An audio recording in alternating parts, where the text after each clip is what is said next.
let's hear what the geniuses over at MSDNC have to say about the hiring and now firing of Ronna McDaniel. Our chairman of the NBC Universal News Group, Cesar Conde, who we both know very well, he sent a memo that we all got as employees here, rescinding the hiring of Ronna Romney McDaniel. And I know I felt very strongly about it. I know you felt very strongly about it. I think everyone from 4 o'clock on, from Nicole all the way to midnight.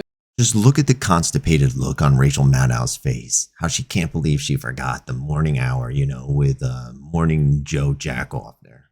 We all felt very strongly and said so on our respective shows yesterday.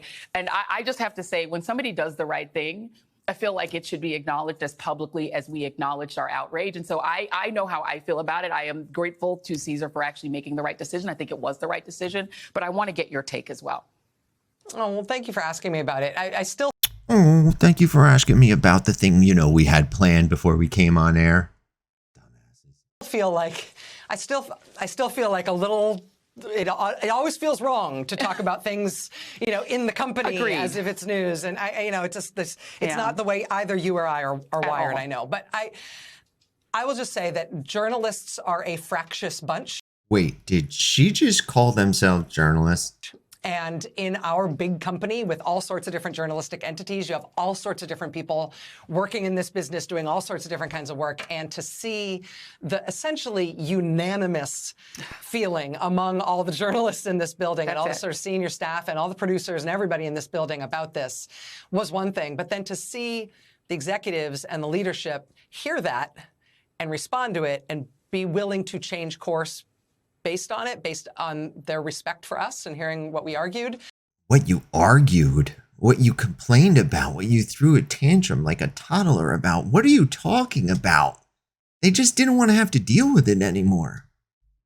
I have deep respect for that. I do. I mean what I said on the air last night on my show, that I think that acknowledging that you might have gotten something wrong is a real sign of strength. Wait, admitting that you got something wrong is a sign of strength?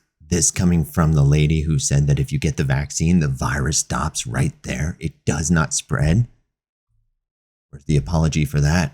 Where's the sign of strength showing the apology for that? A real show of strength, and I think it's a show of strength, and I think it's a show of respect for the people who work at this company and who make us who we are. That leadership was willing to change on this, and I'm grateful to them. It's not about hiring a Republican. It's not even about hiring somebody who has Trump ties. This was a really specific case because of Ms. McDaniel's and her involvement in the election interference stuff, and I'm grateful that our leadership was willing to do the bold, strong, resilient thing. So this has nothing to do with being, a Republican. This has nothing to do with being in Trump's camp. This has everything to do with election denial, right? You mean like Hillary Clinton, like most of the Democrats who objected to the 2016 election? Come on. Yeah, I mean, we're going to be using her name because she's a witness in the Michigan electors case. I mean, it's less awkward to have to say, and by the way, this person works for NBC News, right? We're glad we don't have to do that. You're glad you don't have to do that? Like, when would you put a disclaimer in ever? Like, sponsored by Pfizer, sponsored by Moderna. Okay, come on. Rachel Maddow, it's always a pleasure, my friend. Thank you very much. I now release you to your evening. Thank you, Joy.